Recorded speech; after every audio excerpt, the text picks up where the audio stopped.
आज हम जानेंगे एक ऐसे देश की कहानी जो केवल आधी सदी पहले अस्तित्व में आया, लेकिन आज दुनिया के सबसे अमीर और प्रभावशाली देशों में गिना जाता है। इस देश का नाम है यूनाइटेड अरब एमिरेट्स।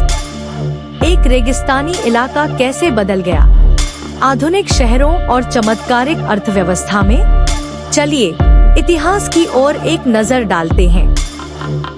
संयुक्त अरब अमीरात या संक्षेप में यूएई स्थित है मध्य पूर्व में, फारस की खाड़ी के किनारे।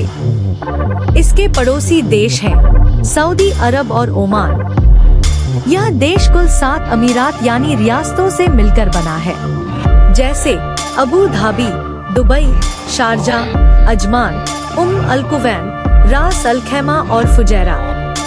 1820 से इस क्षेत्र के अलग अलग कबीलों के प्रमुखों और ब्रिटिश सरकार के बीच एक के बाद एक समझौते साइन होते रहे।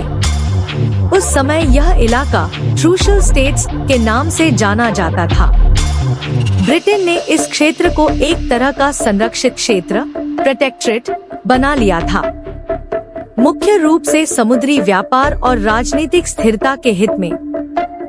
1950 के दशक में यहाँ भारी मात्रा में तेल की खोज हुई, जिसने पूरे क्षेत्र की तस्वीर ही बदल दी। तेल की मदद से आर्थिक विकास तो शुरू हुआ, लेकिन प्रशासनिक और राजनीतिक नियंत्रण अब भी ब्रिटिशों के हाथ में था।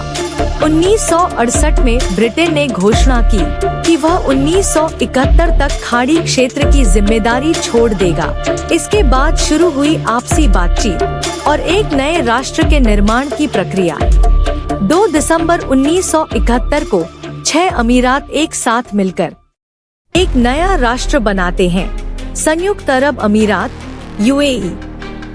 इसके बाद 1972 में 7वां अमीरात रास अल खैमा भी इसमें शामिल हो जाता है। देश के पहले राष्ट्रपति चुने जाते हैं शेख जायद बिन सुल्तान अल नाहयान, जिन्हें आज भी राष्ट्र के संस्थापक पिता के रूप में सम्मान दिया जाता है।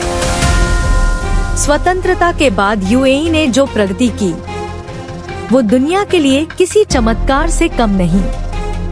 इंफ्रास्ट्रक्चर, शिक्षा, स्वास्थ्य, टेक्नोलॉजी और टूरिज्म, हर क्षेत्र में आज यह देश ग्लोबल स्टैंडर्ड बन चुका है।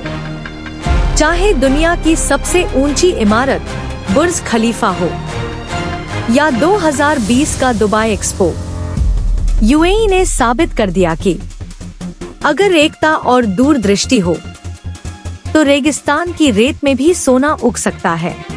यूएई की स्वतंत्रता कोई रक्तरंजित युद्ध नहीं थी, बल्कि समझौते, दूरदृष्टि और कूटनीतिक बुद्धिमत्ता का परिणाम थी।